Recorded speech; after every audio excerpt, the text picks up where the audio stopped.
الحمدللہ رب العالمین والصلاة والسلام علی رسولہ الکریم وعلی آلہ واصحابہ اجمعین۔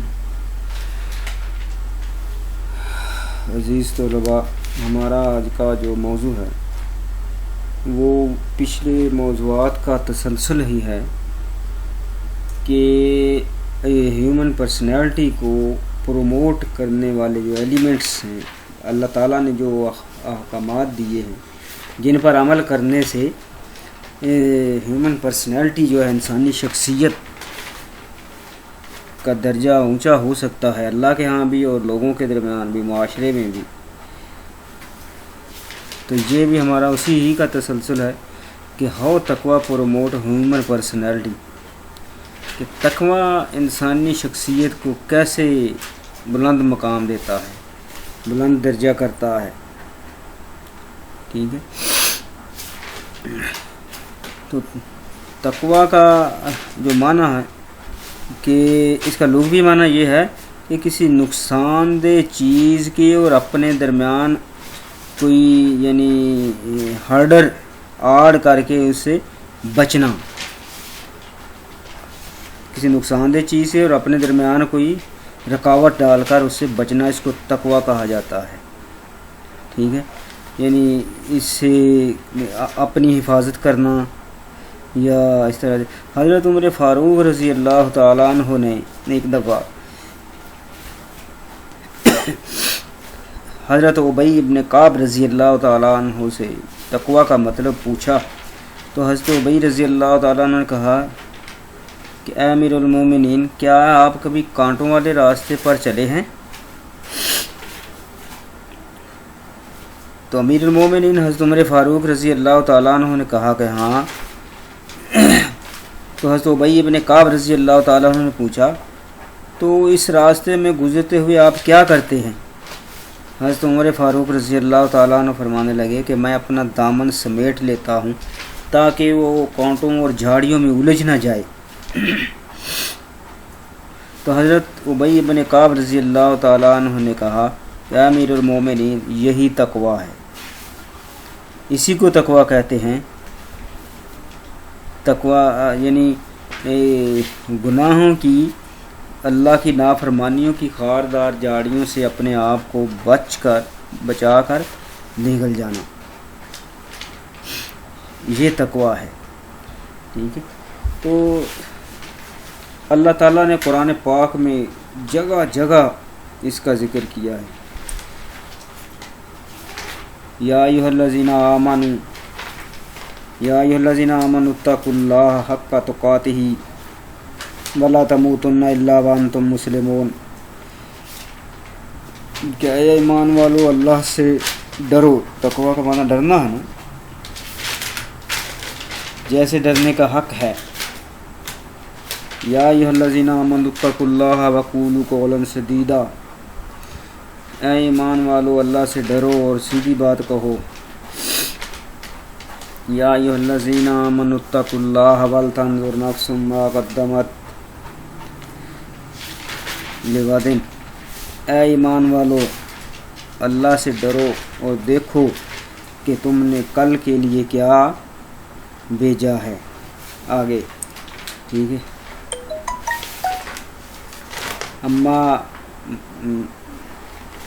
اما من آتا واتقا، جس شخص کو دیا اور وہ اللہ سے ڈرتا رہا۔ ٹھیک ہے، پھر ان اکرمکم عند اللہ اتقاکم، قرآن پاک میں اللہ کا فرمان ہے کہ تم اللہ کے نزدیک تم میں سے سب سے جو عزت والا ہے وہ ہے جو متقی اور پرہیزگار ہے، یعنی جو اللہ سے ڈرنے والا ہے۔ ٹھیک ہے، تو تقوی کا جو مفہوم قرآن و سنت میں ملتا ہے، ان کا خلاصہ یہ ہے کہ اللہ تعالیٰ کا خوف اور اللہ کے خوف سے مراد ہے اس کی ناراضگی کا خوف۔ تقوی کا معنی ڈرنا ہے نا اللہ سے، اس کی ناراضگی سے بچنا۔ مومن چونکہ سب سے زیادہ اللہ سے محبت رکھتا ہے، اس لیے سب سے زیادہ اس کی ناراضگی سے ڈرنا اور بچنے کی کوشش کرنا قدرتی بات ہے۔ ایسے تمام کاموں سے اجتناب کرنا جو اللہ تعالیٰ کو ناپسند ہیں یا جن کے کرنے سے وہ ناراض ہوتا ہے، یعنی گناہوں، برائیوں، برے اخلاق، گندے بندے کا کسی بندے کا حق مارنے وغیرہ سے پرہیز کرنا، ایسے کام سے بھی بچنا جس کے بارے میں یقینی طور پر معلوم نہ ہو کہ وہ اللہ کو پسند ہے یا ناپسند، یعنی مشتبہات سے پرہیز جن کا حلال یا حرام ہونا واضح نہیں ہے۔ اللہ کے رسول صلی اللہ علیہ وسلم کا فرمان ہے نا کہ الحرام بین الحلال بین والحرام بین، حلال بھی واضح ہے اور حرام بھی واضح ہے، بینہما امور مشتبہات، ان دونوں کے درمیان کچھ مشتبہات چیزیں ہیں۔ تو اللہ کے رسول صلی اللہ علیہ وسلم نے فرمایا کہ ان مشتبہ جو شک شبہ والی چیزیں ہیں نا، ان سے بھی بچو، اور فرمایا دع ما یریبک الی ما لا یریبک۔ اللہ کے رسول صلی اللہ علیہ وسلم کا فرمان ہے کہ جو چیز تمہیں شک میں ڈال دے اس کو چھوڑ دو، یعنی مشکوک چیزوں کے پاس نہ جاؤ، ان کو چھوڑ دینا بہتر ہے۔ ایسے کام کرنا جو اللہ کو پسند ہیں اور جنس کے کرنے سے اللہ راضی ہوتا ہے، ان میں تمام نیکیاں، تمام اعلیٰ اخلاق، حقوق العباد کی ادائیگی وغیرہ سب کچھ شامل ہو جاتا ہے۔ اعمال میں ترجیحات بھی وہی ملحوظ رکھنی چاہیے جو اللہ اور اس کے رسول نے مقرر کی ہیں۔ مثلا جس کام کے امر یا نہیں کی سب سے زیادہ تاکید کی گئی ہو اسے سب سے زیادہ اہمیت دینا۔ ہر عمل اخلاص کے ساتھ، دکھاوے یا کسی دنیوی غرض و مفاد کے لیے نہیں ہونا چاہیے، ٹھیک ہے۔ اب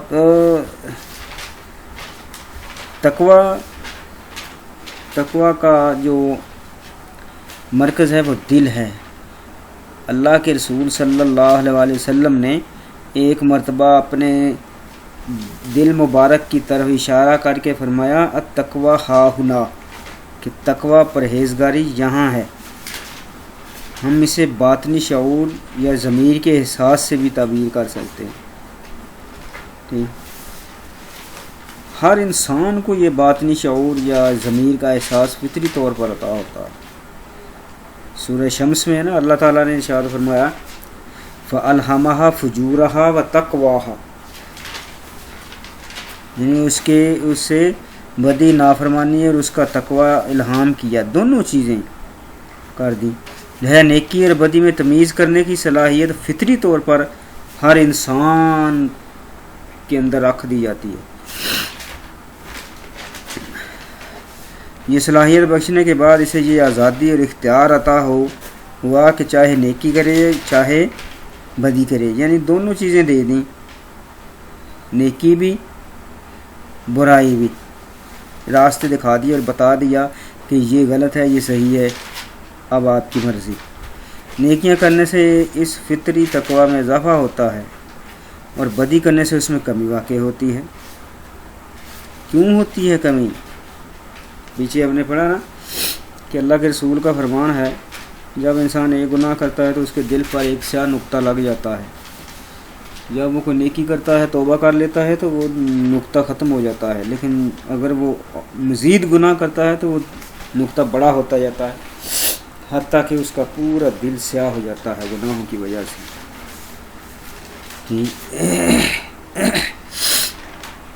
اللہ تعالیٰ نے انسان پر کتنے احسانات فرمائے ہیں۔ نیکی اور بدی میں اس فطری پہچان کی تازگی اور یاد دہانی کے لیے انبیاء اور رسل مبعوث فرمائے، یہ تقوی ہی کے لیے۔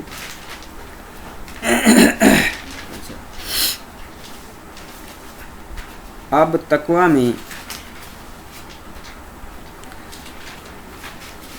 اللہ کے رسول صلی اللہ علیہ وسلم صحابہ اکرام کے واقعات دیکھیں،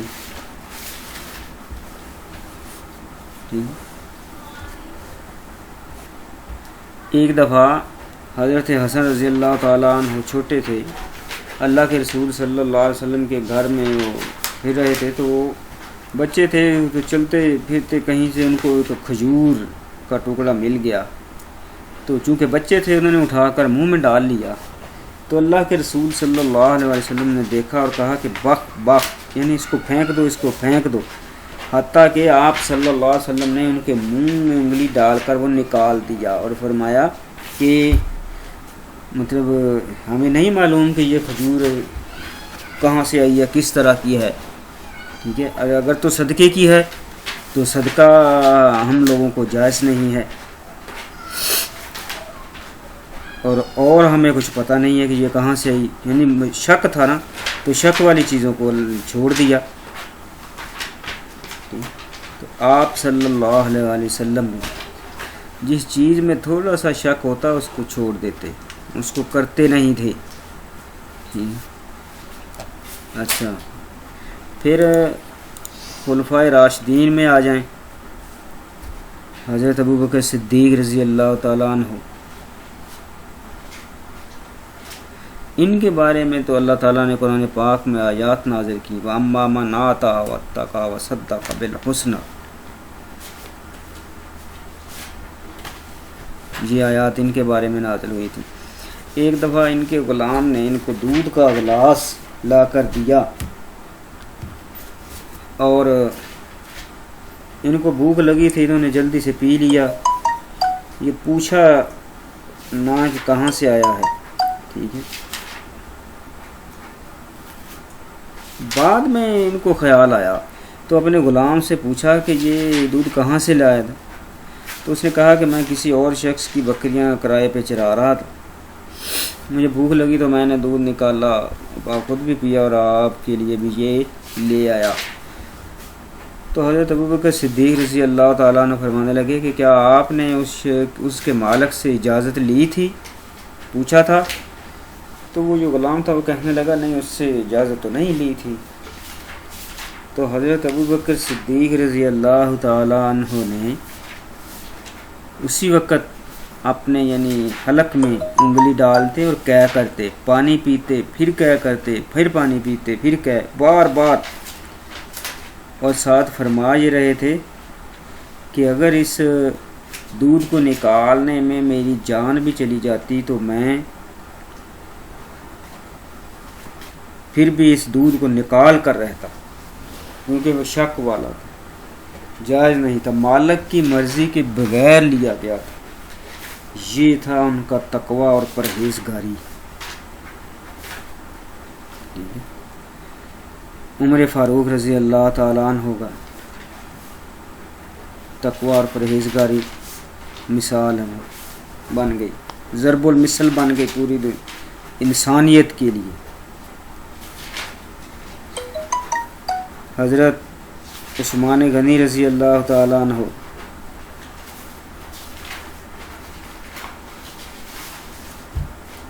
متقی اور پرہیزگار صاحب تقوی صحابی فرماتے ہیں کہ جس ہاتھ سے میں نے اللہ کے رسول صلی اللہ علیہ وسلم سے بیعت کی تھی مسلمان ہونے کے بعد، ساری عمر اس ہاتھ سے میں نے کبھی کوئی غلط کام نہیں کیا،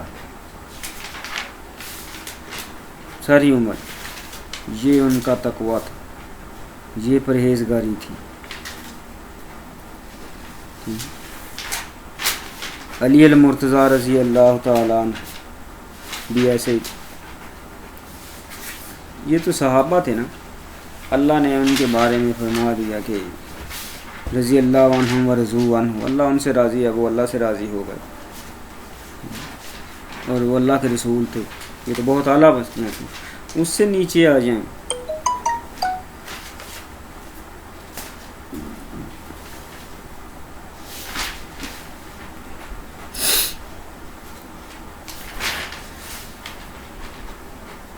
امام ابو حنیفہ رحمۃ اللہ علیہ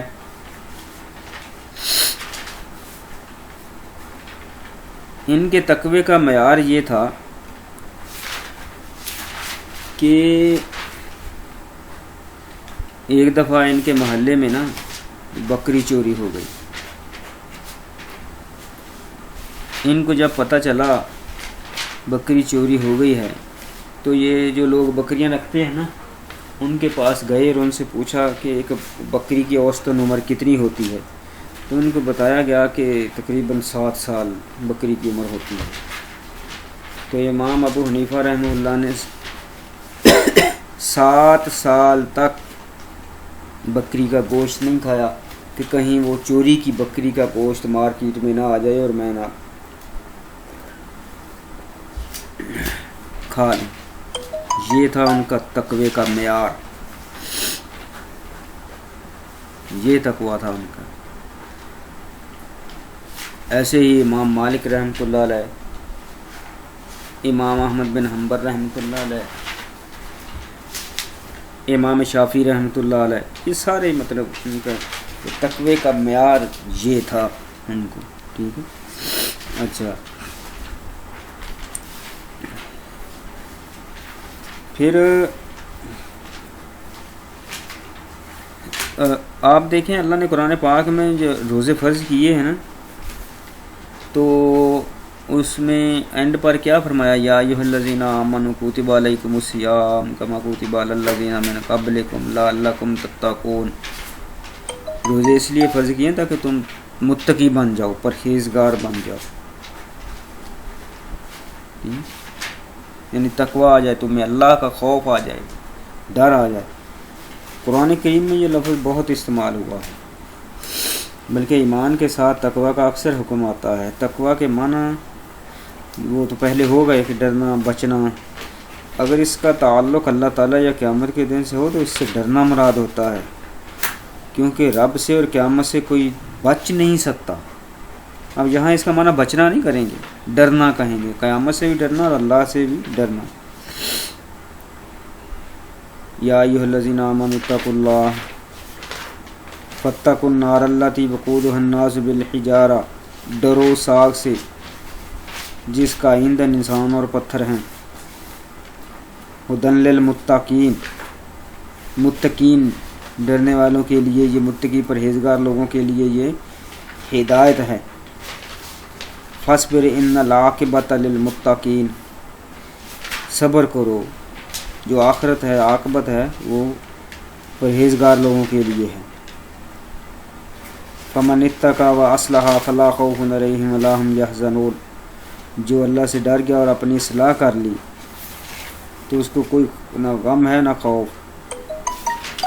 الذین آمنوا وکانوا یتقون، جو لوگ ایمان لائے اور تقوی اختیار کیا انہوں نے، پرہیزگاری کی.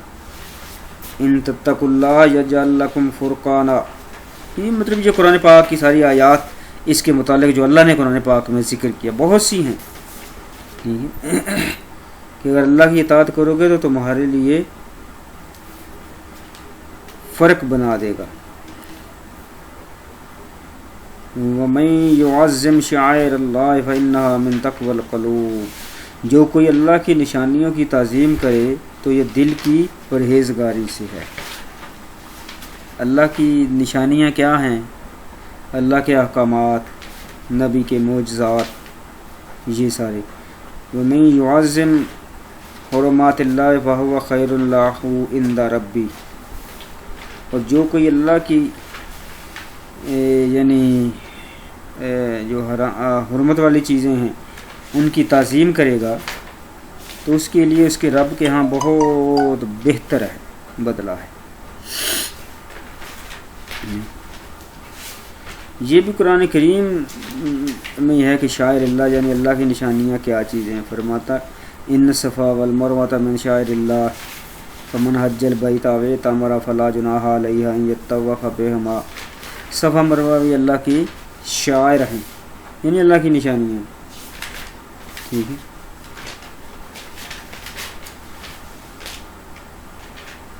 اس لیے مطلب یہ جو ہے نا تقویٰ کا مفہوم ہے یہ مطلب اب تو تقریباً سامنے آ گیا ہوگا. ایک بات یہ ہے کہ مطلب تقویٰ کیوں ضروری ہے، اس کے تقاضے کیا ہیں.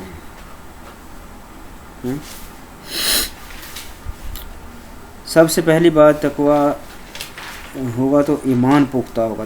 ایمان کی پختگی کا نام تقوی ہے. اگر ایمان نہیں ہے تو تقوی بھی نہیں ہے.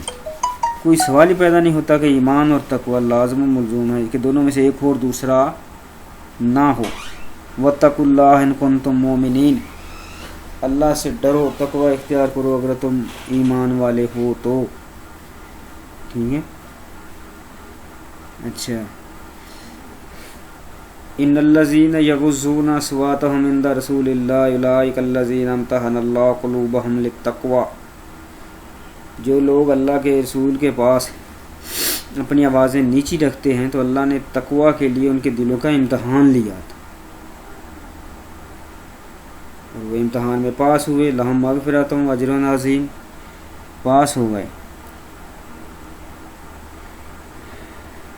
ٹھیک ہے. تو جو متقی شخص ہوتا ہے نا، اس کا اللہ پر بہت ایمان ہوتا ہے، اللہ کی نعمتوں پر، اللہ کے احکامات پر، اس کی وحدانیت پر، اس کی صفات پر سب. اور وہ اللہ سے محبت کرتا ہے. اس کے دل میں صرف اللہ کا خوف ہوتا ہے اور کسی کا نہیں ہوتا. اللہ تعالیٰ نے فرمایا نا وَإِيَّايَ فَاتَّقُونِ سورہ بقرہ میں کہ صرف مجھ ہی سے ڈرو اور کسی سے نہیں ڈرنا. تو جو بہت زیادہ صاحب تقوی لوگ ہیں نا، وہ تو مطلب وہ کہتے ہیں کہ اللہ کے سوا کسی اور کا ڈر اگر دل میں ہو تو وہ تو اس کو شرک کہتے ہیں. امام ابو حنیفہ رحمۃ اللہ علیہ نے ایک مرتبہ ایک یہودی نے آپ سے قرض لیا، تو امام ابو حنیفہ اس قرض کے تقاضے کے لیے گئے کہ اب میرا قرض واپس کرو، رقم یا جو چیز بھی لی تھی. تو آپ اس کی یہودی کا جنازہ نوک کر کے پیچھے ہو کر دھوپ میں کھڑے ہو گئے. اب یہ یہودی باہر آیا تو اس نے دیکھا کہ امام صاحب دھوپ میں کھڑے ہیں. تو اس نے کہا کہ امام صاحب آپ دھوپ میں کھڑے ہیں تو دیوار کے سائے میں کھڑے ہو جاتے. اب امام ابو حنیفہ رحمہ اللہ کا تقویٰ دیکھیں. امام ابو حنیفہ رحمہ اللہ فرمانے لگے کہ اگر میں آپ کی دیوار کے سائے میں کھڑا ہو جاتا تو جو میں نے آپ کو قرض دیا ہے نا، یہ میں اس سے زیادہ فائدہ اٹھا لیتا. ٹھیک ہے. اور زیادہ فائدہ اٹھانا یہ سود بن جاتا، اس لیے میں سائے میں کھڑا نہیں ہوا. یہ تھا تقویٰ. کوئی تصور کرتا ہے اس طرح کے تقوی کا؟ اور سن لو،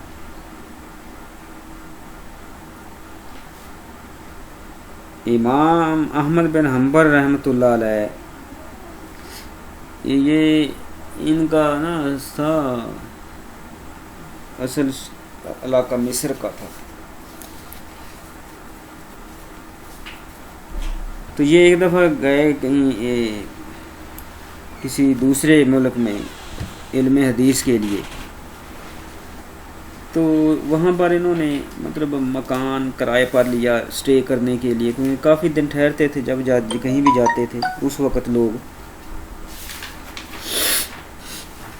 تو ایک دن یہ کمرے میں بیٹھے لکھ رہے ہیں تو وہ نا سیاہی کاغذ پر زیادہ گر گئی. اب انہوں نے سوچا کہ سیاہی کو کیسے مطلب ختم کیا جائے. تو انہوں نے سوچا کہ مٹی تھوڑی سی لے کر نا وہ سیاہی پر ڈال دیتے ہیں، وہ مٹی سیاہی کو جذب کر لے گی. لیکن پھر ایک لمحہ کے لیے خیال آیا کہ یہ مکان تو میں نے رہنے کے لیے لیا ہے، اس کی مٹی استعمال کرنے کے لیے تو نہیں لیا. یعنی امام احمد بن حنبل کا تقویٰ دیکھیں. پھر دوسرے لمحے پھر خیال آیا کہ اتنی مٹی سے کیا ہوگا، میں نے کون سا ساتھ لے جانی ہے، مطلب سیاہی وہ جذب کر لے گی تو میں نے ادھر ہی پھینک دینی ہے.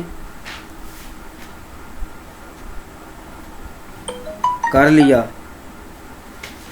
اب سوئے ہیں تو رات کو خواب میں ان کو کوئی اب یہ بات کہہ رہا ہے کہ اے احمد بن حنبل، یہ جو اتنی سی مٹی تو نے استعمال کی ہے نا بغیر اجازت کے مالک مکان کی، تو یہ تو قیامت کے دن پتہ چلے گا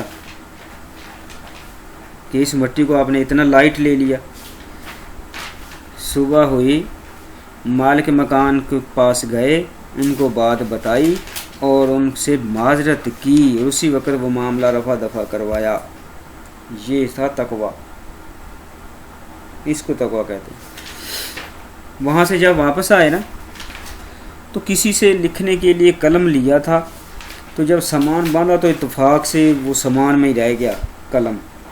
جب آ کر سامان کھولا تو دیکھا کہ او یہ قلم تو ادھر آ گیا، یہ تو وہاں سے کسی سے لیا تھا۔ اسی وقت پھر واپس گئے ہیں، کتنا لمبا سفر طے کیا ہے، اور جا کر جس سے وہ قلم لیا تھا وہ واپس کر کے آئے۔ اسے تقوی کہتے ہیں۔ ہمارے ہاں کیا ہوتا ہے، کوئی کسی سے لکھنے کے لیے کوئی قلم پینسل لے لینا تو اس کی کوشش یہ ہوتی ہے کہ اللہ کر کے انہیں چیتا بھول جائے۔ ہاں، میرے ساتھ تو اکثر ایسا ہوتا ہے۔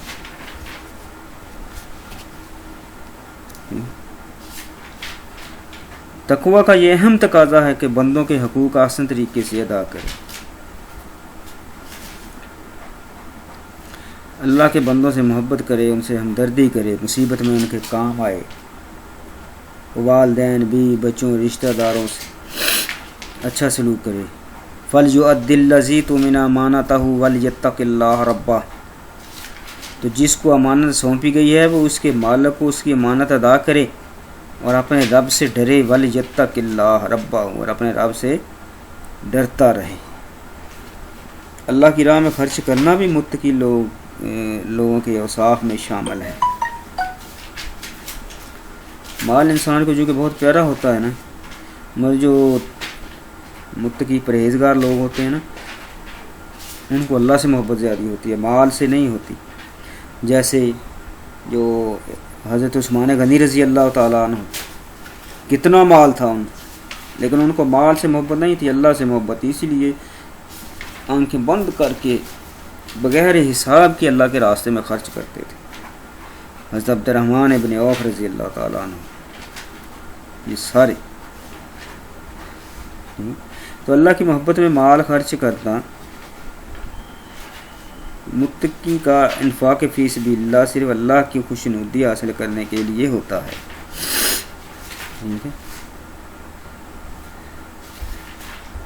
اب تقوی کا تقاضا یہ ہے کہ اگر کسی وقت کوئی مشکل حالات، ٹف حالات آ جائیں تو اس پر صبر کیا جائے، استقامت دکھائی جائے، مشکلات کا سامنا صبر سے کیا جائے، اللہ پر بھروسہ رکھا جائے، ہمت نہیں آنی چاہیے گھبراہٹ اور پریشانی میں، یعنی وہ جس کو کوئی شکوہ شکایت اور گلے شکوے نہیں کرنے چاہیے۔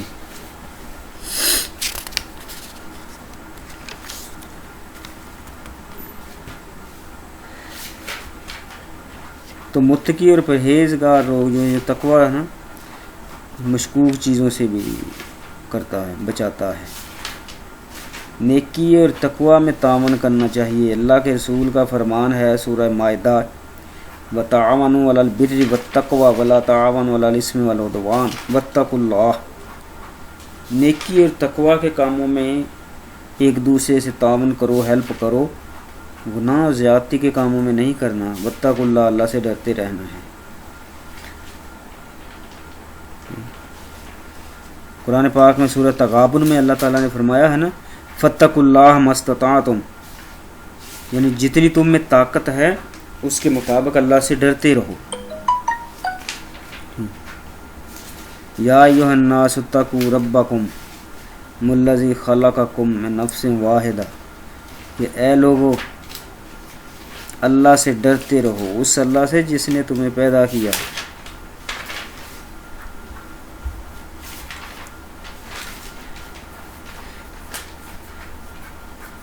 یا ایھا الذین آمنوا کتب علیکم الصیام کما کتب علی الذین من قبلکم لعلکم تتقون۔ تقوی کی بیس پر اعمال قبول ہوتے ہیں، ایسے نہیں ہو جاتے۔ نہیں ینال اللہ لحومھا ولا دماؤھا ولکن ینالہ التقوی منکم، اللہ فرماتے ہیں نہ مجھے قربانی کا گوشت پہنچتا ہے، نہ خون پہنچتا ہے، بلکہ تمہارا تقوی اور پرہیزگاری پہنچتی ہے۔ قال انما یتقبل اللہ من المتقین، متقی لوگوں سے اللہ قبول کرتے ہیں، بس دوسرے لوگوں سے نہیں کرتے۔ ان اکرمکم عند اللہ اتقاکم، ٹھیک ہے۔ تو ومن یتق اللہ یجعل لہ من امرہ یسرا، کہ جو اللہ کے لیے تقوی اختیار کرے گا تو اللہ اس کے کام آسان کر دے گا۔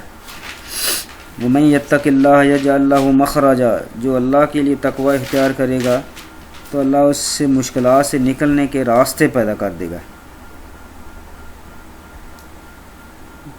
وَيَرْزُقُ مِنْ حَيْثُ لَا يَحْتَسِبُ، ایسے ذرائع سے یعنی رزق دے گا کہ انسان کے وہم و گمان میں بھی نہیں ہوگا۔ وَاعْلَمُوا أَنَّ اللَّهَ مَعَ الْمُتَّقِينَ، اللہ پرہیزگار لوگوں کے ساتھ ہے۔ فَإِنَّ اللَّهَ يُحِبُّ الْمُتَّقِينَ، اللہ متقی پرہیزگار لوگوں کو پسند کرتا ہے۔ لِلَّذِينَ اتَّقَوْا عِندَ رَبِّهِمْ جَنَّاتٌ تَجْرِي مِن تَحْتِهَا الْأَنْهَارُ خَالِدِينَ فِيهَا وَأَزْوَاجٌ مُطَهَّرَةٌ وَرِضْوَانٌ مِّنَ اللَّهِ، کہ جو لوگ تقوی اختیار کرتے ہیں نا، ان کے رب کے پاس باغات ہیں، نہریں ہیں جن کے نیچے چلتی ہیں، ہمیشہ اس میں رہیں گے۔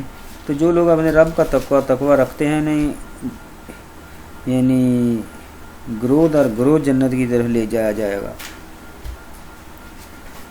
یہ سورہ زمر پہلی آیت۔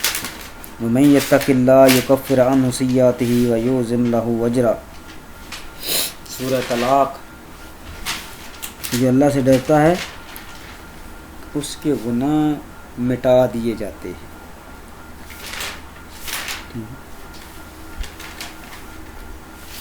تو یہ مطلب یہ ساری بحث کرنے کا مقصد یہ ہے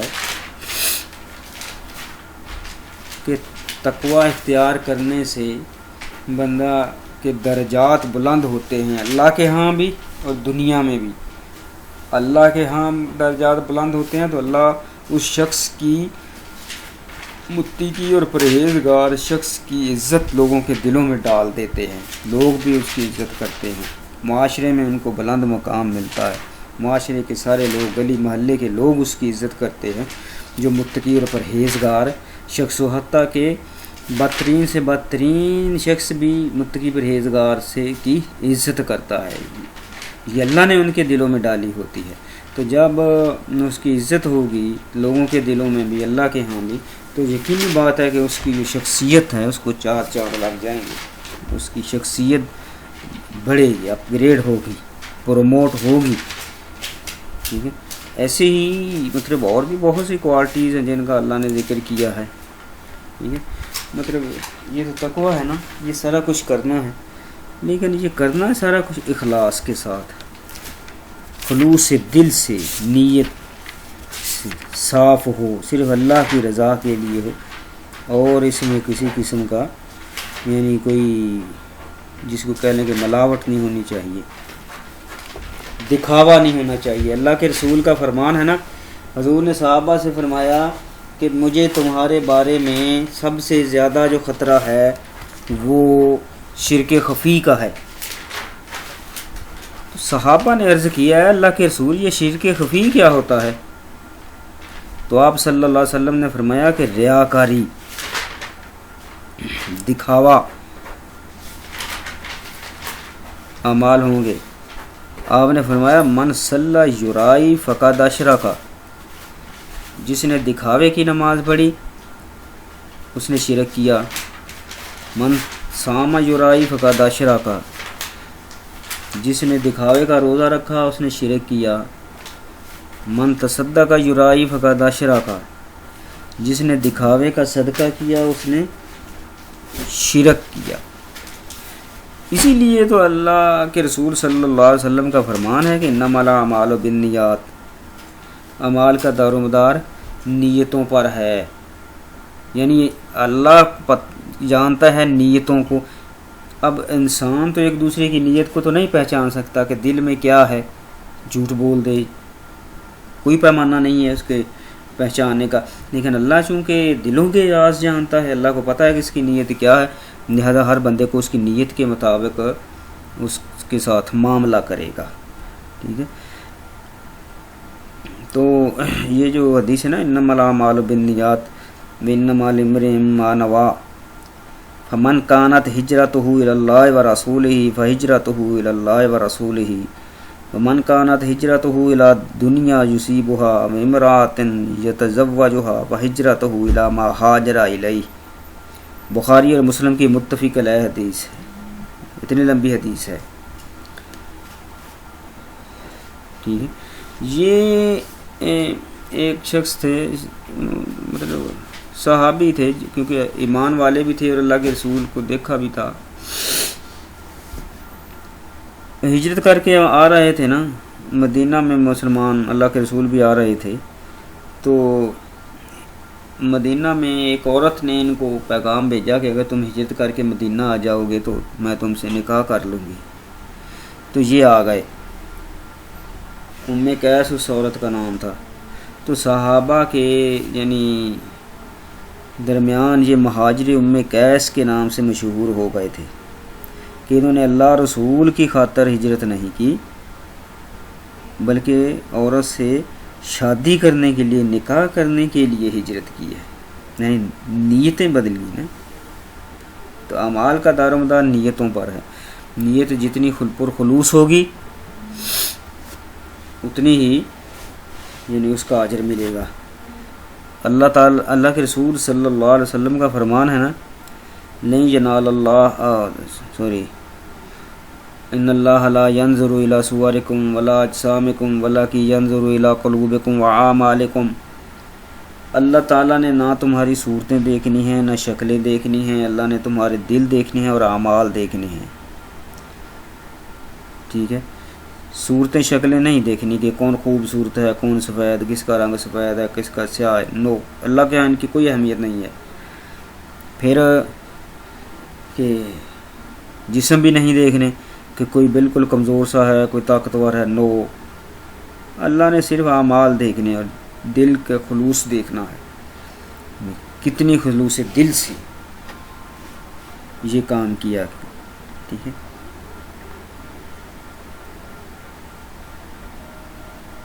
اگر نیت ٹھیک ہے تو اس کا ثواب ملے گا، ورنہ نہیں ملے گا. کوئی عمل چاہے وہ دیکھنے میں نیک ہو، اس کا اجر آخرت میں صرف اس صورت میں ملے گا جب کہ وہ اللہ کی خوشنودی کے لیے کیا گیا ہو. اور اگر وہ عمل دنیاوی طلب کے لیے کیا ہے تاکہ اس کی کوئی دنیاوی غرض پوری ہو، تو آخرت میں اس کا کوئی اس کو صلہ نہیں ملے گا. ٹھیک ہے.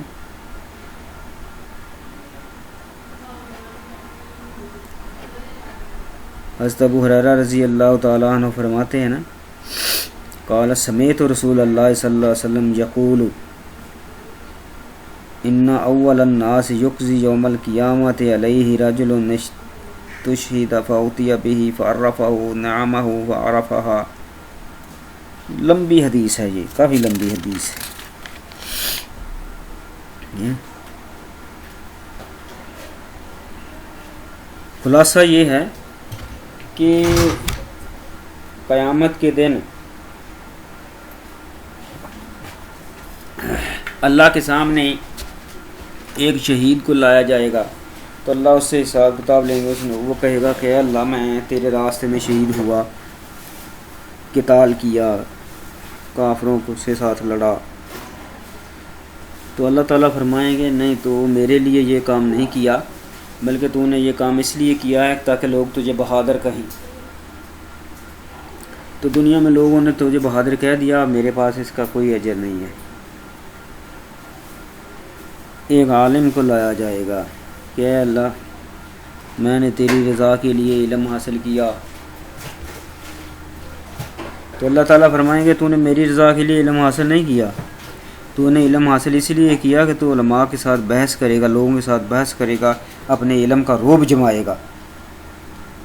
تو یہ مقصد تیرا حاصل ہو گیا، اب میرے پاس کچھ نہیں ہے. پھر ایک سخی کو لایا جائے گا کہ اللہ میں نے تیرے راستے میں غریبوں کی مدد کی، ان کو کھانے کھلائے، تو اللہ تعالیٰ فرمائیں گے کہ یہ میرے رضا کے لیے نہیں ایسا کیا، یہ تو چاہتا تھا کہ لوگ تجھے سخی کہیں، تو وہ دنیا میں لوگوں نے تجھے کہہ دیا، اب میرے پاس اس کا کوئی اجر نہیں ہے۔ کیوں کہ ان کی نیتیں صحیح نہیں تھیں، نیتیں صحیح نہیں تھیں نا، غلط تھیں، لہذا دکھاوے کے جو اعمال ہیں ان کا کوئی فائدہ نہیں، اس سے بہتر نہ کیا جائے۔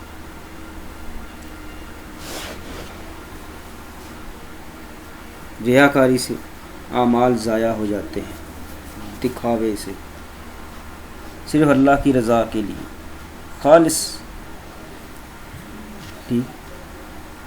نیت صاف ہو۔ ایک صحابی کے بارے میں آتا ہے نا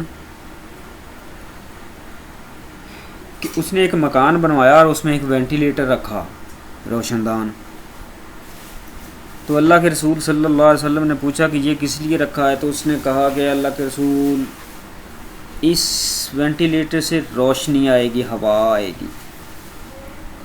تو اللہ کے رسول صلی اللہ علیہ وسلم فرمانے لگے، اللہ کے بندے، اگر تو یہ نیت کر لیتا کہ ادھر سے اذان کی آواز سنائی دے گی تو قیامت تک تجھے اجر ملتا، روشنی اور ہوا پھر بھی آنی ہی تھی، یعنی نیت کے، ٹھیک ہے، نیت سے فرق پڑ گیا نا اعمال کا۔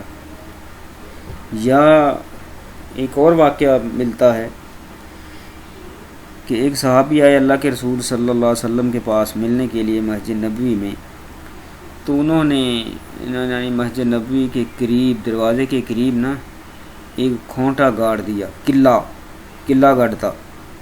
کیوں کہ اب جو لوگ دور سے آتے ہیں وہ اپنی سواریوں پر آتے ہیں، تو ادھر اطمینان سے اپنی سواری کو باندھ کر نماز پڑھ سکیں گے، اللہ کے رسول صلی اللہ علیہ وسلم سے ملاقات کر سکیں گے۔ تو نیت ان کی ٹھیک تھی۔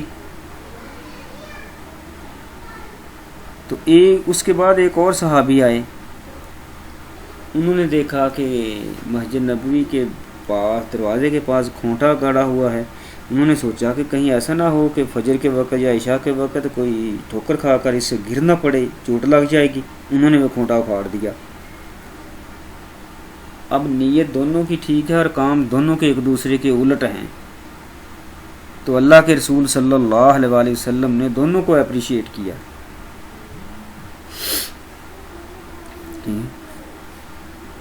دونوں کی تعریف کی ہے، کیوں کہ نیت دونوں کی ٹھیک تھی، نیت دونوں کی صحیح تھی، اس لیے اللہ کے رسول صلی اللہ علیہ وسلم نے دونوں کو مطلب کیا ہے۔ پھر جو آپ دیکھ لیں کہ آپ صلی اللہ علیہ وسلم نے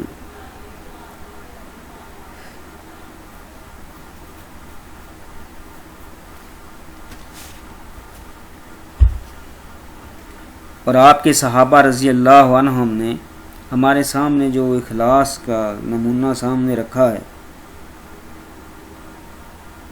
اب اس کے اور ہمارا تو کوئی مقابلہ نہیں ہے نا۔ غزوہ تبوک کے موقع پر جب اللہ تعالیٰ کے رسول نے چندے کے لیے اپیل کی تھی نا، حضرت ابوبکر صدیق اپنے گھر کا سارا سامان لے آئے، عمر فاروق آدھا سامان لے آئے، عثمان غنی رضی اللہ تعالیٰ عنہ نے 900 اونٹ سامان کے لدے ہوئے دیے اور 1000 اشرفی الگ سے دی۔ حضرت عبد الرحمن ابن عوف رضی اللہ تعالیٰ عنہ نے بھی دل کھول کر۔ اب وہاں پر کوئی صحابی ایسے تھے ان کے پاس کچھ نہیں تھا، وہ اللہ کے رسول کے پاس آئے کہ ہمیں بھی کچھ عنایت کریں تاکہ ہم بھی چندہ دے سکیں۔ تو اللہ کے رسول نے فرمایا میرے پاس تو اپنے پاس کچھ نہیں ہے۔ اب ان کی نیت، ان کا خلوص اتنا تھا کہ وہ روتے ہوئے واپس گئے، تو ان کا رونا اللہ تعالیٰ کو اتنا پسند آ گیا کہ قیامت تک کے لیے ان کا رونا قرآن بنا دیا۔ لوگ قرآن پڑھیں گے صحابہ کا ان کے رونے کا ذکر قرآن پاک میں ہوگا، قیامت تک ہوتا رہے گا۔ کیوں؟ ان کی نیت صاف، اس کا خلوص نیت، اخلاص کے ساتھ۔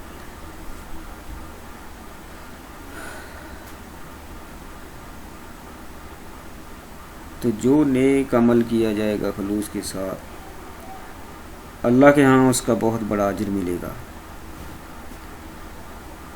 اور جتنا زیادہ خلوص ہوگا اتنا زیادہ اجر بڑھتا چلا جائے گا۔ اللہ اور اس کے رسول صلی اللہ علیہ وآلہ وسلم نے جو ہمارے سامنے نمونہ رکھا ہے،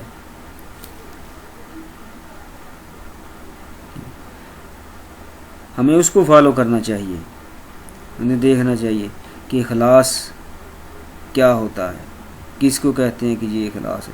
ایک صحابی تھے نا غزوہ تبوک میں، انہوں نے یہ یہودی کے باغ میں ساری رات مزدوری کی، صبح ان کو کچھ کھجوریں مزدوری میں ملی، آدھی کھجوریں اس نے گھر والوں کے لیے، بیوی بچوں کے لیے گھر دے دیں، اور آدھی کھجوریں لے کر اللہ کے رسول صلی اللہ علیہ وسلم کے پاس آیا جہاد فنڈ میں دینے کے لیے۔ اب وہ چونکہ کھجوریں تھوڑی سی تھیں،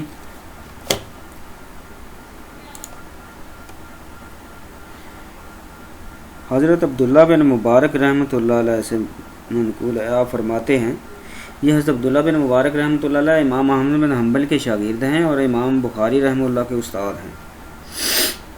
وہ فرماتے ہیں کہ اخلاص سے خالی عمل کرنے والے شخص سے کہہ دو کہ خواہ مخواہ اپنے آپ کو نہ تھکائے، یعنی کوئی فائدہ نہیں ہے اس کے عمل کرنے کا جس میں خلوص نہیں ہے، جس کی نیت صحیح نہیں ہے، کیونکہ بغیر اخلاص کے عمل کرنے والے کی مثال اس مسافر کی سی ہے جو اپنے زاد راہ کی جگہ مٹی سے اپنی چادر بھر لے، یعنی جو راستے کا خرچہ لینا تھا نا تو وہ تو نہیں لیا، البتہ اپنی چادر میں مٹی بھر لی، کیونکہ اس طرح وہ خود کو فضول کام میں تھکا رہا ہے جس میں اسے کوئی نفع نہیں ہے۔ جب نیت ہی صحیح نہیں ہے، خلوص نہیں ہے، اس میں اخلاص نہیں ہے، تو پھر وہ اعمال کرنے کا کوئی فائدہ نہیں، اس سے تو نہ کرنا بہتر ہے، کیونکہ وہ ویسے بھی ضائع چلے جائیں گے۔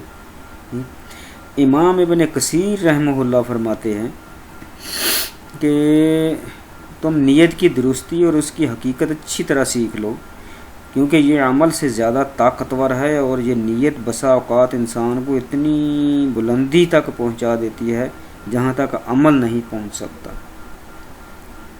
نیت کی بنا پر، یعنی اس کی نیت کیا تھی۔ آپ دیکھ لیں، اب مطلب یہ جو طلاق کا مسائل ہیں، اس میں فقہا نے یہ کیا نا کہ کچھ تو صریح الفاظ ہیں اور کچھ کنایا کے الفاظ ہیں۔ اب جو کنایا کے الفاظ ہیں اس میں طلاق دینے والے سے پوچھا جائے گا کہ تمہاری نیت کیا ہے، اگر اس کی نیت نہیں تھی طلاق دینے کی تو نہیں ہوئی، اگر نیت تھی تو ہو گئی، یعنی یہ نیت سب کچھ ڈیپینڈ کرتا ہے کہ ایک نیت کے بدلنے سے اعمال کا حکم بدل جاتا ہے۔ تو بہت سے بزرگوں جو ہے نا وہ فرماتے ہیں کہ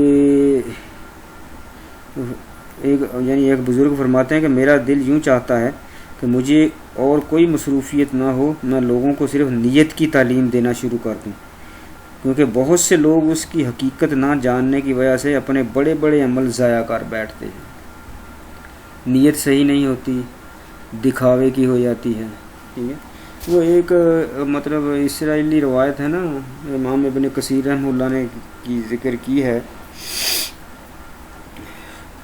حضرت عیسیٰ علیہ السلام کے زمانے میں ایک شخص انجیل کی تلاوت کر رہا تھا، تو عیسیٰ علیہ السلام اتفاقاً پاس سے گزرے، تو اس نے جب دیکھا کہ اللہ کے نبی جا رہے ہیں تو اس نے ذرا تھوڑا سا اور سٹائلش انداز میں ان کو سنانے کے لیے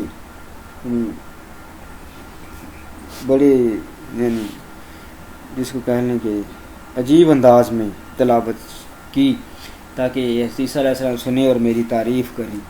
ٹھیک ہے. تو رات کو جب سویا تو اس کو دیکھا کہ قیامت کا دن ہے اور اعمال نامہ دیکھ رہے ہیں، اور جو اس نے یہ تلاوت کی تھی تو اس کا نیکی اللہ نے نہیں لکھی. اس نے اللہ سے عرض کی کہ اے اللہ، یہ تلاوت بھی میں نے کی تھی، اس کی نیکی لکھی نہیں. تو اللہ تعالیٰ فرمائیں گے کہ یہ جو تلاوت کی تھی نا تم نے انجیل کی، یہ میری رضا کے لیے نہیں کی تھی، یہ تم نے عیسیٰ علیہ السلام کو سنانے کے لیے کی تھی، لہذا میرے پاس اس کا کوئی اجر نہیں ہے، جاؤ ان سے لو.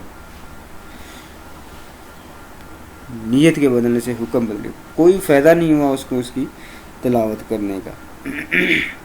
اعمال ضائع ہو جاتے ہیں. حضرت سفیان ثوری رحمہ اللہ فرماتے ہیں، ہر وہ عمل جس میں لوگوں کے سامنے ظاہر کر دیتا ہوں اسے اپنے اعمال میں شمار نہیں کرتا. یعنی جو کوئی بھی کام کرتا ہوں نا نیک، تو لوگوں کو جب میں بتا دیتا ہوں تو پھر میں اس کو اپنے نیک کاموں میں شمار نہیں کرتا کہ میں یہ بھی نیک کام کروں گا، کیونکہ لوگوں کو بتا دیا، اب لوگوں کی زبان پر آ گیا تو وہ کہتے ہیں کہ اس میں شاید دکھاوا آ جائے گا. کیونکہ ہم جیسوں سے اس عمل کو اخلاص سے ادا کرنا اور باقی رکھنا مشکل ہے جیسے لوگوں نے دیکھ لیا ہو. ٹھیک ہے.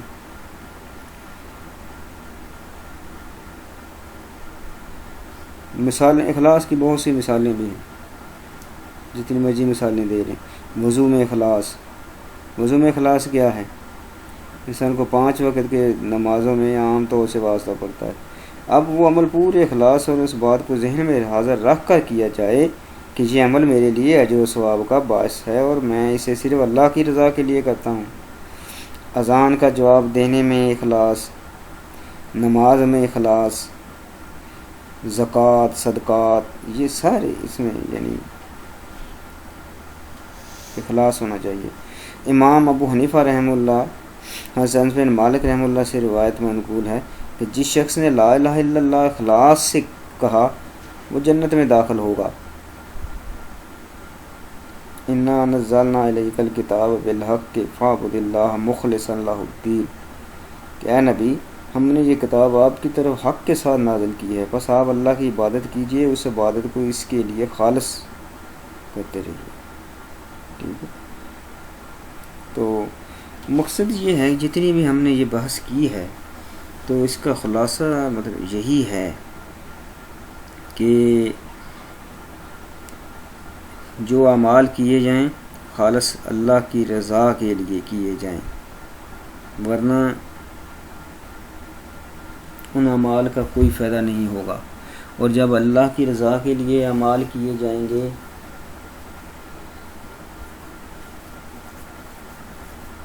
تو اللہ اس کا بدلہ دے گا، دنیا میں بھی اور آخرت میں بھی. دنیا میں بھی عزت بڑھے گی، آخرت میں بھی اللہ کامیاب کریں گے، اور اللہ لوگوں کے دلوں میں اس کی محبت ڈال دیں گے. لوگ اس سے یعنی عقیدت کریں گے، احترام کریں گے، لوگ اس کی عزت کریں گے. ٹھیک ہے. تو یہ مطلب اگر جب لوگ اس کا عزت و احترام کریں گے تو ظاہر معاشرے میں اس کا مقام بڑھے گا، عزت بڑھے گی، اور اس کی جو پرسنالٹی ہے وہ یعنی پروموٹ ہوگی، اس کو مقام اونچا ملے گا معاشرے میں، لوگوں میں، محلے میں، گلی میں، گاؤں میں، شہر میں، ہر جگہ پر. اللہ کے ہاں تو اس کا مقام بلند ہے ہی، لوگوں کے دلوں میں بھی اس کی عزت بڑھے گی. ٹھیک ہے. تو ایسی مطلب یہ ساری چیزیں ہیں جو چلتے رہتے ہیں. اللہ تعالیٰ نے جو دیے ہیں احکامات، تو ان میں ان پر عمل کرنا اور ان سے خلوص نیت سے ان پر خالص اللہ کی رضا کے لیے کرنا، اور اس بات کا اللہ پر بھروسہ رکھنا کہ اللہ مجھے قیامت کے دن ان اعمال کا بہتر سے بہتر اجر دے گا. یہ توکل ہے. اللہ کا قرآن پاک میں فرمان ہے نا کہ وَمَن يَتَوَكَّلْ عَلَى اللَّهِ فَهُوَ حَسْبُهُ، جو اللہ پر بھروسہ کرتا ہے تو اللہ اس کے لیے کافی ہو جاتا ہے۔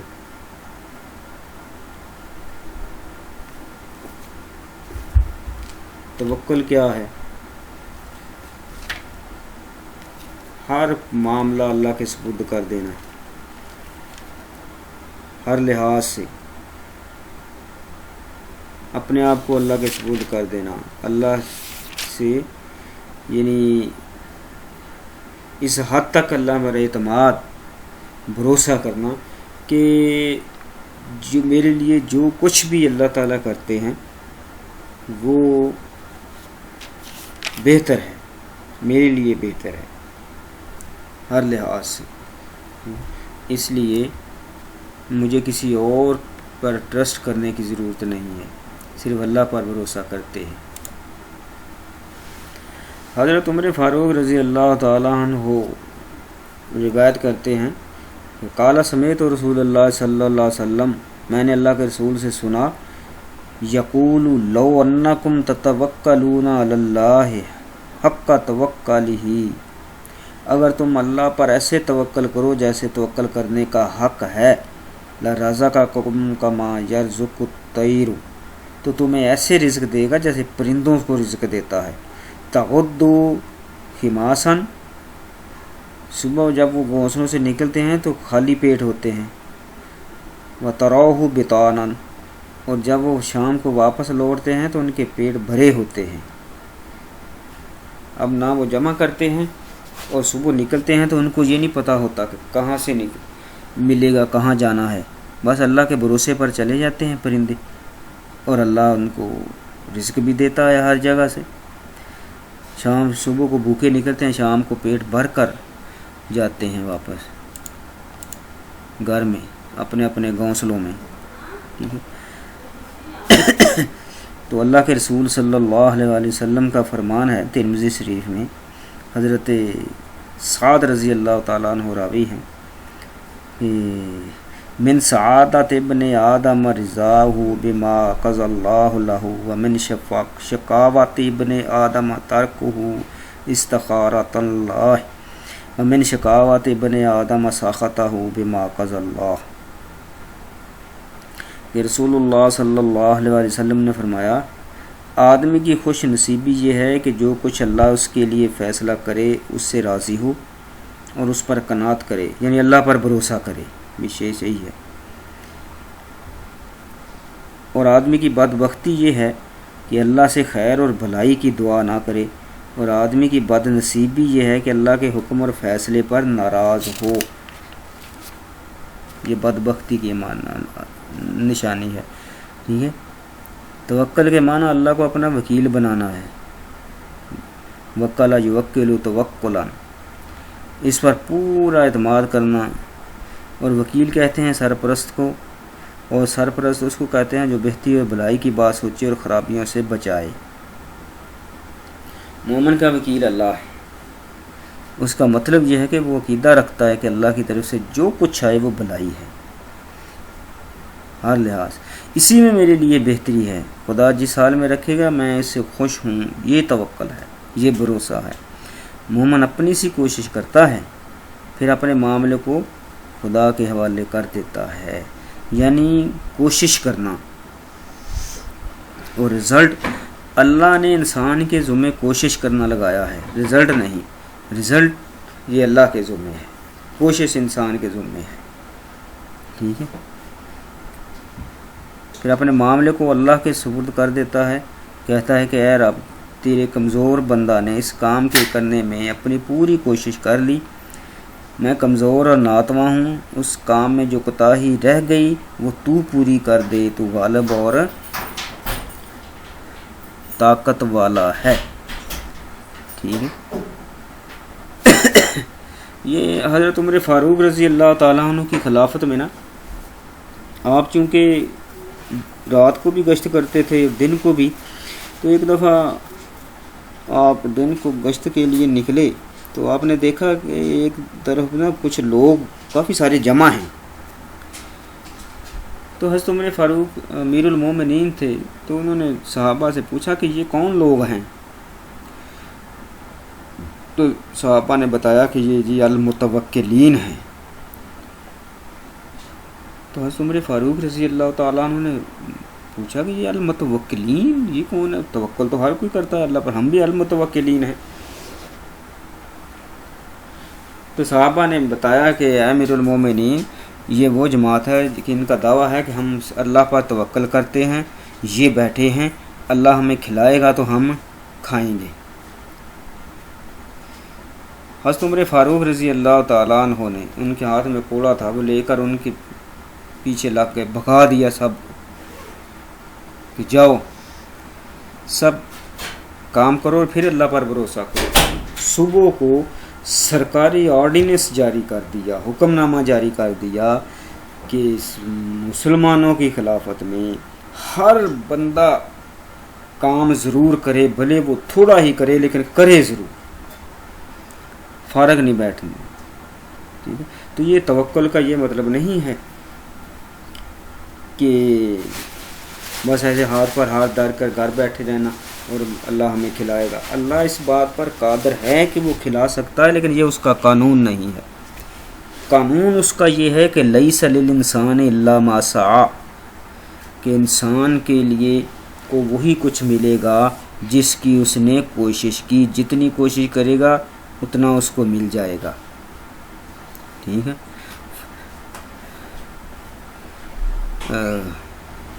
تو اللہ تعالیٰ نے مطلب ایک شخص آیا اللہ کے رسول صلی اللہ علیہ وسلم کے پاس، کہا یا رسول اللہ آکلہا وتوکل او اطلقہا وتوکل، قال آکلہا وتوکل. ترمذی شریف میں حضرت انس بن مالک رضی اللہ تعالیٰ عنہ سے یہ روایت ہے کہ اے اللہ کے رسول، میں اپنی اونٹنی کو باندھوں اور اللہ پر توکل کروں یا اسے چھوڑ دوں اور توکل کروں؟ تو آپ صلی اللہ علیہ وسلم نے فرمایا کہ پہلے تم اس کو باندھو پھر توکل کرو. یعنی وہ صحابی آئے نا، تو حضور نے فرمایا تمہاری اونٹنی سواری، اس نے کہا کہ وہ اللہ کے توکل بھروسے پر چھوڑ آیا ہوں. تو آپ صلی اللہ علیہ وسلم نے فرمایا کہ جاؤ آکلہا وتوکل اللہ، پہلے اس کو باندھ کر آؤ پھر اللہ پر بھروسہ کرو، یعنی تدابیر اختیار کرو. اسباب توکل کے خلاف نہیں ہیں. توکل کا یہ مطلب ہے کہ خنجر تیز رکھ اپنا، پھر تیزی اس خنجر کی خدا کے سپرد کر. اس طرح دوسرا مصرع مجھے صحیح طرح سے نہیں مطلب یاد آ رہا، تو اس طرح کا ہے بہرحال. ٹھیک ہے. حضرت عمر بن العاص رضی اللہ تعالیٰ عنہ فرماتے ہیں قال رسول اللہ صلی اللہ علیہ وسلم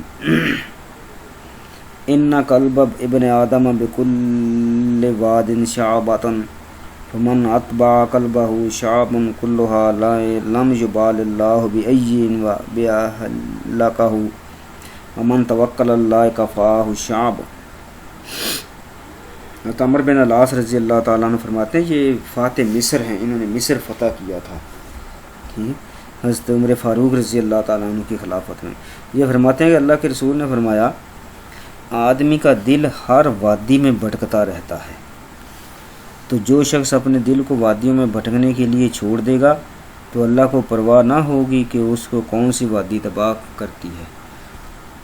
ٹھیک ہے، یعنی وہ ہر ایک کے پیچھے پڑا رہے گا، تو اب اس کو کہیں سے نقصان بھی ہو سکتا ہے، ہر جگہ سے تو فائدہ نہیں ہوگا. اور جو شخص اللہ پر توکل کرے گا اللہ تعالیٰ اس کو ان وادیوں اور راستوں میں بھٹکنے اور تباہ ہونے سے بچا لے گا، کیونکہ بھروسہ اللہ پر کیا تھا نا.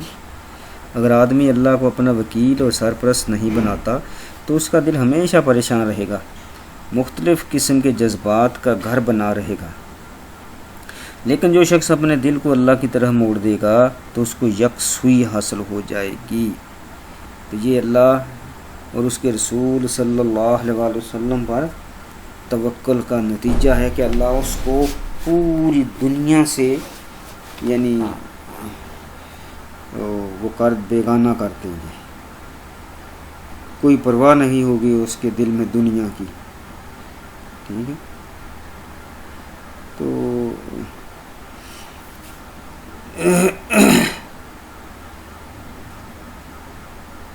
اسباب کا توڑنا ہے نا، یہ جیسا کہ میں نے کہا کہ یہ توکل کے خلاف نہیں ہے،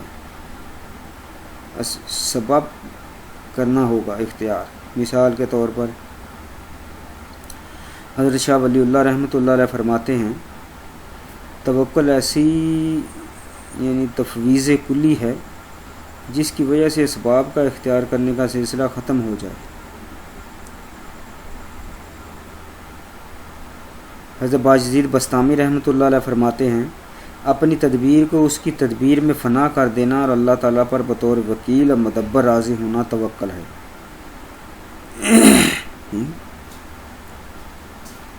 یعنی خود ہی کو کر بلند اتنا کہ ہر تقدیر سے پہلے خدا بندے سے خود پوچھے بتا تیری رضا کیا ہے، یہ حالت ہو جائے۔ ایک بہت بڑے صوفی بزرگ ہوئے ہیں امام قشیری رحمۃ اللہ علیہ، فرماتے ہیں توکل معاملات کی اللہ تعالیٰ کو سپرد کرنے کا نام ہے، جس کی علامت تقدیر کو دیکھتے ہوئے تدبیر ترک کر دینا ہے۔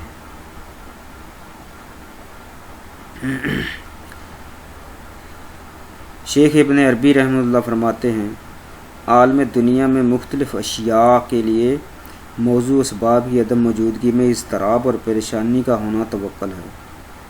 قرآن پاک میں اللہ نے اس کا ذکر کیا ہے نا، ان الحکم الا للہ علیہ توکلت علیہ فلیتوکل المتوکلون، حکم سارا اللہ کا ہے اور میں بھی اسی پر بھروسہ کرتا ہوں، توکل کرتا ہوں، اور اسی پر ہی سارے لوگ توکل کرتے ہیں۔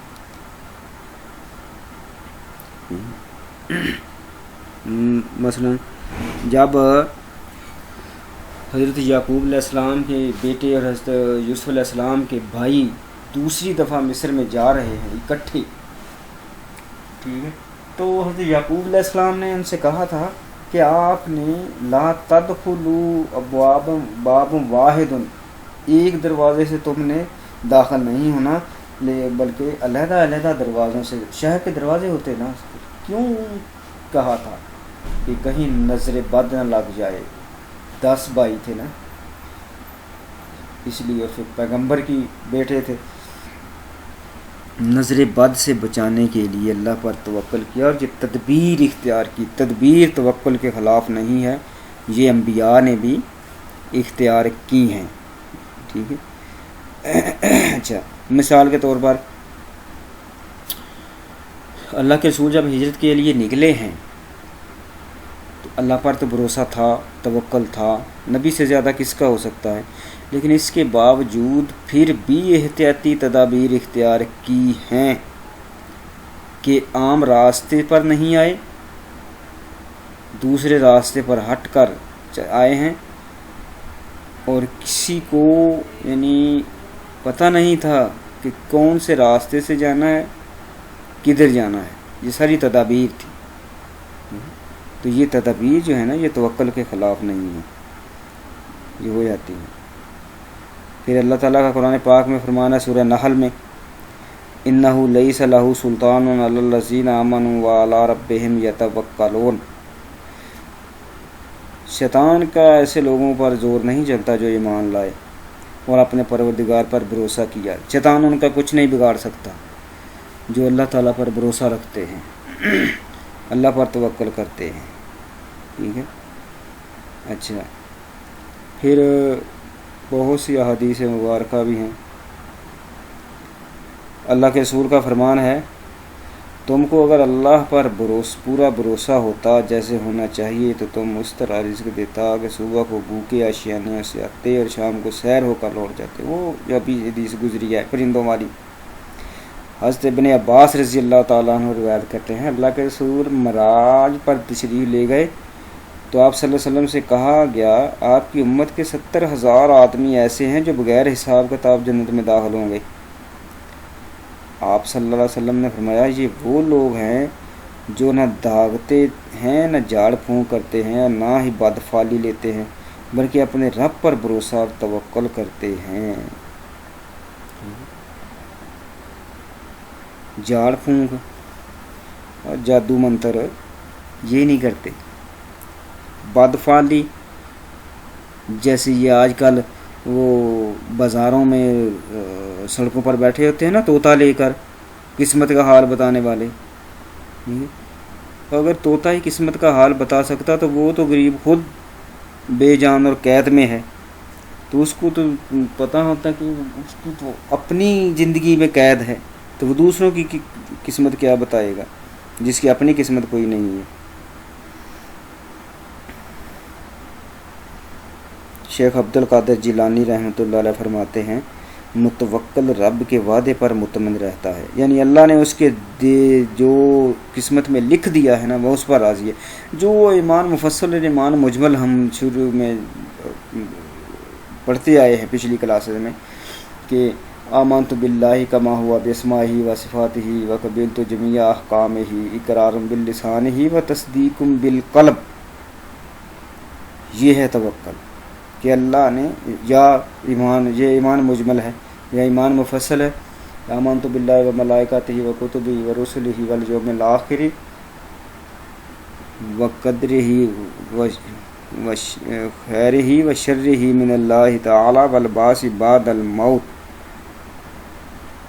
اللہ پر ایمان، رسولوں پر، کتابوں پر، فرشتوں پر اور تقدیر پر، اچھی ہے یا بری ہے جیسی بھی ہے اس پر ایمان ہے کہ جیسی اللہ نے لکھ دی ہے، آمنا و صدقنا، ٹھیک ہے، اس پر اعتماد کیا پورا، ٹھیک ہے۔ تو یہ مطلب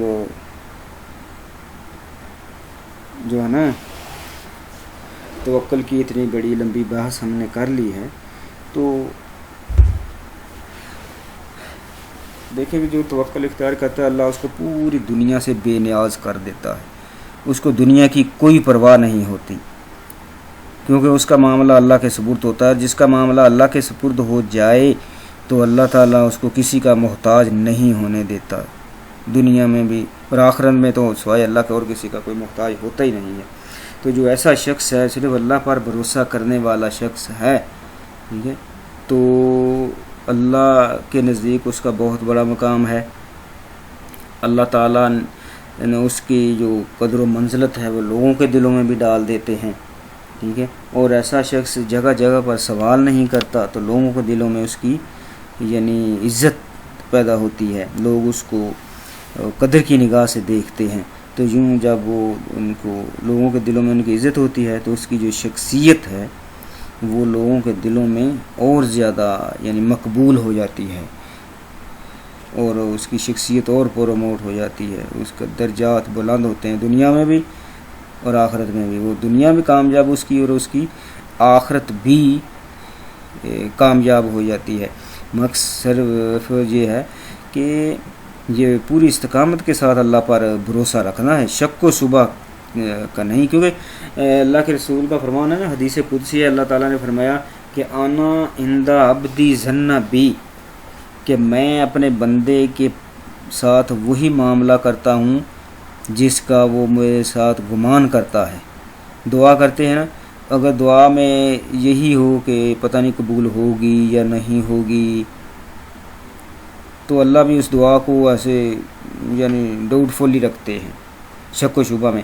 لیکن اگر کامل یقین ہوگا کہ اللہ پر بھروسہ ہوگا، توکل ہوگا کہ یہ میری دعا ہر صورت میں قبول ہوگی، تو اللہ اس کو قبول کر لیتے ہیں، ٹھیک ہے۔ تو اللہ پر ان لوگوں کا بھروسہ تھا۔ ایک صحابی حضرت سفینہ جنگل میں جا رہے تھے، شیر آ گیا تو اللہ پر ان کا بھروسہ تھا کہ زندگی موت اللہ کے ہاتھ میں ہے۔ شیر کو مخاطب کر کے کہنے لگے اگر مجھے کچھ کہا تو دیکھ لو، اللہ کے رسول کو کیا منہ دکھاؤ گے، اللہ کے رسول کا صحابی ہوں اور اللہ کے راستے میں جہاد کے لیے جا رہا ہوں۔ تو اللہ نے وہ جانور درندہ شیر اس صحابی کے تابع کر دیا، کیوں؟ اللہ پر بھروسہ تھا ان کا، ٹھیک ہے۔ حضرت علی المرتضیٰ رضی اللہ تعالیٰ عنہ باہر کافر کھڑے ہیں لائنیں بنا کر مارنے کے لیے، اور اللہ کے رسول کے بستر پر لیٹ گئے، کیوں؟ اللہ کے پر توکل کرتے ہوئے کہ جو قسمت میں اللہ نے لکھا ہے وہی ہوگا، اس سے ہٹ کر کوئی کچھ نہیں کر سکتا، نہ کوئی کر سکا ہے، یہ ہے توکل، ٹھیک ہے۔ تو اس کو مطلب آپ سنیں، دیکھیں، پڑھیں، تو اس میں جو آپ کو کوئی بات نہ سمجھ آئے تو ہم اس کلاس میں پھر سوال و جواب کا جو سیشن ہوگا اس میں ہم کر لیں گے، ٹھیک ہے۔ تو مطلب یہ جو ہے نا ہمارا یعنی یہ لیکچرز کا سلسلہ تھا وہ انشاءاللہ مطلب جیسے جیسے ضرورت پڑے گی چلتا رہے گا. تو اللہ سے دعا ہے کہ وہ ہمیں ان سب پر عمل کرنے کی توفیق عطا فرمائے. السلام علیکم ورحمۃ اللہ وبرکاتہ.